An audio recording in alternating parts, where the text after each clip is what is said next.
नमस्कार दोस्तों, मैं हूं आपका दोस्त संचित। स्वागत करता हूं नॉलेज गेट यूट्यूब चैनल पे। गेट 2023 हो चुका है, रिजल्ट आ चुका है और बैक टू बैक इस साल के सारे अपडेट्स लेके वीडियो बाय वीडियो हम यहाँ पे हाजिर हो रहे हैं।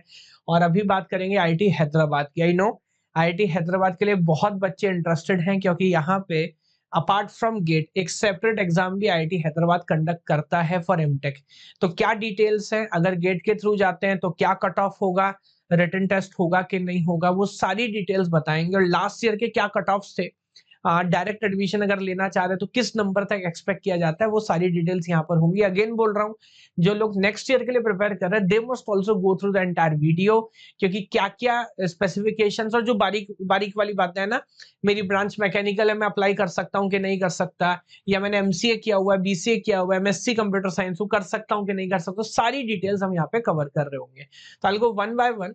सबसे पहले जाते हैं कोर्स के अंदर। तो यहाँ पे मोटा मोटी जो समझ आ रहा है, 3 कोर्सेज ऑफर करता है IIT Hyderabad, which is MTech in AI, MTech in CSC, MTech in data science. हालांकि मैं बता दूं, अभी डिटेल में जाएंगे, बात करेंगे। डेटा साइंस जो है वो एक जनरल कोर्स नहीं है, ये खासकर उन लोगों के लिए जो ऑलरेडी इंडस्ट्री में काम कर रहे हैं और यहाँ पर इनकी एक्सपेक्टेशन है कि मिनिमम 3 ईयर का वर्क एक्स आपके पास होना चाहिए। तो that is all together different story. Majorly जो बच्चे अभी पढ़ रहे हैं और काम कर रहे हैं, आप ये मान के चलिए कि 2 ही ब्रांच हमारे पास है, which is AI and CSC, which is pretty cool, because AI आजकल की जरूरत है और सीएससी हमारा कोर ब्रांच हो गया। अगेन अगर कैटेगरीज की बात करें, इसके अंदर टीए आरए, जो हालांकि आरए के बारे में बहुत सारी डिटेल नहीं लिखी, बट हमारी अंडरस्टैंडिंग है जो सब आईटीज के अंदर होता है। तो अगर आप टीचिंग असिस्टेंट कैटेगरी के अंदर जाते हैं तो आपको हर हफ्ते 8 घंटे का लगभग काम करना पड़ता है, लैब वर्क और इस तरह की चीजें। और यहाँ पे आपको 12,400 स्टाइफंड मिलता है। यहाँ मेंशन नहीं है, बट आरए में जो नॉर्मली हमने देखा है कि आरए एक तो आमतौर पे कभी कभी 2 साल से ज्यादा की हो जाती है, यूजुअली हो जाती है, क्योंकि रिसर्च पे ज्यादा एफर्ट होता है, तो 2.5 से 3 साल तक जा सकती है। स्टाइफंड नॉर्मली ज्यादा मिलता है, 13,000 से 20-22 हजार तक मिल सकता है। और वहां पे हर वीक आपको 20 आवर्स काम करना है, तो दिन का 3 से 3.5-4 घंटे एक कंसिडरेबल टाइम वहां पर जाता है। So that is very very important. यहाँ पे इसने 2 चीज मेंशन की है, टीए 1 टीए 2। टीए 2 वही कैटेगरी है जो बच्चों ने बीटेक या मास्टर्स कोर्सेज आईआईटी से किए हुए हैं, तो वो उनकी बात है। यहाँ पर एक चीज इंपॉर्टेंट है जो क्लियर कट आपको पता होनी चाहिए, एआई के अंदर सारी ब्रांचेस एलिजिबल नहीं है। तो कंप्यूटर साइंस, उसके बाद ईसी इलेक्ट्रिकल, 2 ब्रांचेस अलाउड कर रहा है। आई थिंक बाकी एमएनएससी स्टैंड फॉर मैथमेटिक्स और मे बी स्टैटिक्स वगैरह होगा, वो कुछ कहानी। लेकिन मैकेनिकल वाला फॉर एग्जांपल अगर कोई चाहे तो आईआईटी हैदराबाद से एमटेक नहीं कर सकता इन एआई, है ना। तो ये एक बात हो गई। सिलेक्शन प्रोसेस की बात करें तो जो हमें मोटा मोटा समझ आया, एआई के अंदर रिटन टेस्ट या इंटरव्यू आमतौर पे कंडक्ट नहीं करते, and your admission will be directly based on your GATE score card. अभी मैं बताऊंगा, आमतौर पे एआई या सीएससी का जो स्कोर हम देख रहे थे, 730-735 के बीच में कहीं कट ऑफ लास्ट ईयर जा रहे हैं, इस बार भी ऐसी उम्मीद है। तो आप मान के चलिए, इस बार अगर आपका एआईआर रैंक 300 या उससे कम है, अराउंड 300, तो इट्स अ गुड चांस कि आपको आईआईटी हैदराबाद में डायरेक्ट एडमिशन मिले विदाउट एनी इंटरव्यू और अ टेस्ट। तो ये बड़ी इंपॉर्टेंट और तसल्ली देने वाली बात है। लेकिन अभी उनकी बात करेंगे, जो गेट नहीं लिखा, उनको क्या, उनका क्या प्रोसीजर है। तो टीए 2 तो वही वाली कैटेगरी है जहां पर जो बच्चे आईआईटी से पढ़े हुए हैं उनके लिए जो कोर्स है, इस पे ज्यादा बात नहीं करता।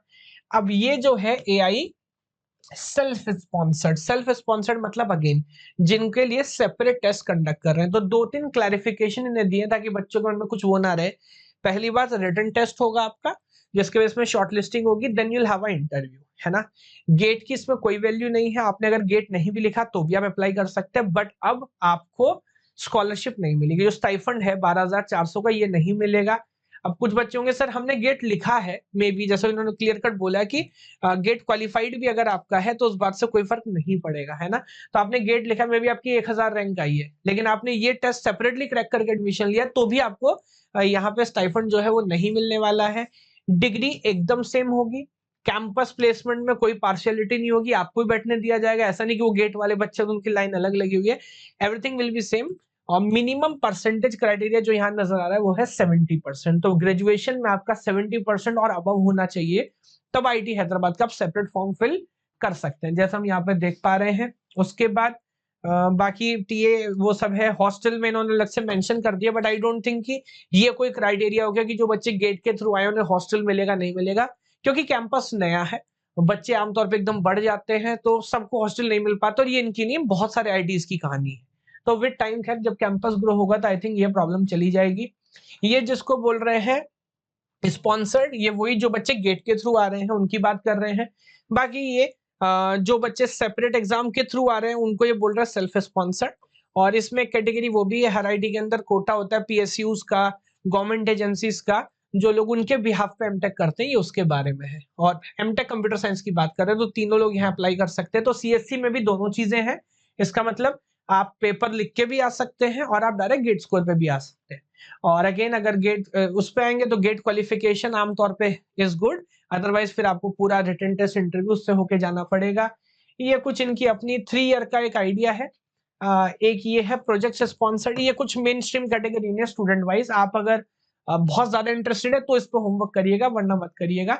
अगेन जब क्वालिफिकेशन की बात करें तब भी एक चीज देखिए बहुत इंपॉर्टेंट है, ये कंप्यूटर साइंस की बात है, यहाँ पे एमसीए एमएससी है ना, वो वाले लोग भी एलिजिबल हैं। तो बहुत सारे लोग ये क्वेश्चन पूछते हैं कि सर कुछ आईआईटी को बीटेक कंप्यूटर साइंस ही चाहिए होता है, लेकिन जैसा हम देख रहे हैं 10 में से 1 या 2 ही ऐसे केस है, बाकी लगभग हर कॉलेज अभी अलाउ कर रहा है, तो आप भी एलिजिबल हैं। परसेंटेज अगेन लिखा नहीं है, वही 60 to 65% आप मान के चलिए। आईटी वाली कैटेगरी के अंदर वही आपका 80% होगा। और ये वो कैटेगरी है जो सेपरेट पेपर लिख के आ रही है। तो यहाँ पर भी हालांकि इन्होंने एक चीज लिख दी है, अब मुझे पता नहीं इस बात के क्या मायने, पेपर तो ले लेंगे, इंटरव्यू लेंगे, बट लिख रहे हैं एक्सीलेंट एकेडमिक रिकॉर्ड। तो मे बी ये गड़े मुर्दे उखाड़े और आपके 10th और 12th क्लास के नंबर भी चेक करें। तो इसलिए बोलते हैं गेट के लिए अगर ढंग से काम करोगे ना तो फिर बाकी सारे पाप आपके माफ है, वरना इस तरह से अगर एंटर करोगे तो they are going to investigate each and everything. Then we have a program for project sponsored, ये वही वाली कहानी है which is not important. MOE sponsored, तो यहाँ पर क्लियर कट बोला है आमतौर पे GATE score card followed by interviews if required. तो इन जनरल ये होगा नहीं, हमें लग रहा है कि डायरेक्ट ही होगा, और जितनी भी सीट्स हैं बोल रहे हैं कोप के थ्रू ही फिल करेंगे। ये वाली कैटेगरी अगेन अलग हो गई है। Sponsored self sponsored, this is repeated entrance, this all modes. अच्छा, टेस्ट अगर होता है और खासकर उन बच्चों को जिनका टेस्ट होगा, टेस्ट में क्या पूछेंगे, तो ये इन्होंने कुछ मेंशन किया, data structures, programming, theory of computation, तो बड़ा इंपॉर्टेंट है, एल्गोरिथम, नेटवर्किंग, ओएस, डीबीएमएस। तो इंपॉर्टेंट 5-6 सब्जेक्ट लिख दिए। तो इस तरह का आप कुछ कंसिडर कर सकते हैं। एक चीज उन्होंने ये भी लिखी है कि जो रिसर्च वाले आइडियाज हैं उसमें ये आपने क्या काम किया है, ये इस तरह की चीजें भी कंसिडर करेंगे। अब बात कर लेते हैं एमटेक डेटा साइंस। तो again this is not important for for a general student, तो अभी आप पास आउट हो रहे हैं, बोल रहा हूँ एक्सपीरियंस होल्डर्स के लिए है 70% मिनिमम आपका मार्क्स होना चाहिए। बीटेक, एमसीए, बीसीए कुछ भी हो सकता है। CS, double electrical engineering, EC, IT eligible है। मिनिमम 3 ईयर का वर्क एक्स होना चाहिए, या इनका कहना है if you are an exceptional student, BTech में कुछ बहुत महान तोड़ू फोड़ू काम आपने कर दिया और आपको लग रहा है मेरे को एक्सपीरियंस की भी जरूरत नहीं है, तो they are going to consider you, you can apply obviously. तो फिर आपका रिज्यूम और वो सारी चीजें देख के एनालाइज करेंगे कि आपको इंटरव्यू के लिए कॉल करना है कि नहीं करना है। तो यही प्रोसेस है मोटा मोटा। जो लास्ट डेट है वो कब तक जारी है सर, वो जारी है 23 अप्रैल 2023 तक। It's a very important idea. Now talking about admission fees, अगर यहाँ पे बात करें तो for general students it is 250, it is 500, और कैटेगरी में चल जाता है 250, और बाकी जो सेल्फ स्पॉन्सर यानी कि जो बच्चे बाहर से अप्लाई करेंगे विदाउट गेट, उनके लिए भी 500 है। एक बात यहाँ पर इंपॉर्टेंट है कि हर डिपार्टमेंट के लिए आपको अलग अलग अप्लाई करना पड़ेगा। मोजरली हमने जो बात की है वो सिर्फ सीएसआईटी डिपार्टमेंट की ही की है। सो दैट विल बी ऑल। ये तो रजिस्ट्रेशन प्रोसेस के स्टेप्स देखिए बताने की कोशिश की है। You can pause the video and note them down. बाकी जो लिंक होगा कुछ इस तरह का पोर्टल आपको नजर आएगा आईटी हैदराबाद एमटेक एडमिशंस का, वो हम वीडियो के डिस्क्रिप्शन में दे देंगे। अब आ जाते हैं कट ऑफ पे। तो अच्छी बात है कि रिटन टेस्ट इंटरव्यू नहीं है, जैसे मैं आपको लास्ट ईयर तक का बता रहा हूँ। जनरल कैटेगरी के अंदर, बाकी कैटेगरी में अगर आप हैं तो भी यहाँ पर देखिए लिखा हुआ है जनरल कैटेगरी अराउंड 300 रैंक तक आईआईटी हैदराबाद मिला है। और मार्क्स इस बार के हिसाब से देखें तो 67 के अराउंड अगर आपके मार्क्स हैं उससे ज्यादा है तो there is a very good chance you get IIT Hyderabad. Average package भी आप देख रहे हैं तो 18-19 के अराउंड है लास्ट ईयर का, तो वेरी वेरी गुड है ना। तो आई विश कि मतलब मुझे ऐसा लग रहा है कि आईआईटी बॉम्बे में या कानपुर में या दिल्ली में, मतलब जो बिल्कुल पुराने वाले हैं, उसमें अगर आप 3 साल का प्रोग्राम करते हैं, एमएस करते हैं, तो it could be an idea. But उससे बेटर है कि इस पे काम करो, because location point of view से बहुत फाड़ू है ये। आने वाले टाइम में प्लेसमेंट्स और हर चीजों में ना लोकेशन की अपनी वैल्यू होती है। Even Bombay is not a CSIT industry in general, है ना। तो number 1 is Bangalore, number 2 is Hyderabad only. तो उसका बहुत एडवांटेज इस कॉलेज को मिल रहा है और मिलता रहेगा। So that will be all in IIT Hyderabad. Again back to back videos हम लाते रहेंगे और चीजों के पे बात करते रहेंगे। इसका जितना भी डिटेल पीपीटी में आपके साथ डिस्कस कर रहा हूँ, बाकी किसी भी कॉलेज का डेटा चाहिए नॉलेज गेट ऐप के ऊपर आपको मिलेगा। डिस्क्रिप्शन में लिंक है, जाइए ऐप डाउनलोड करिए, फ्री ऑफ कॉस्ट सारा डेटा एक्सेस करिए। सेकेंडली, कोई भी मेंटरशिप चाहिए 2023 के बारे में, आपने पेपर लिखा है, कंफ्यूज है, गूगल फॉर्म का लिंक मिलेगा, फॉर्म फिल करिए। Very soon my team will get back to you.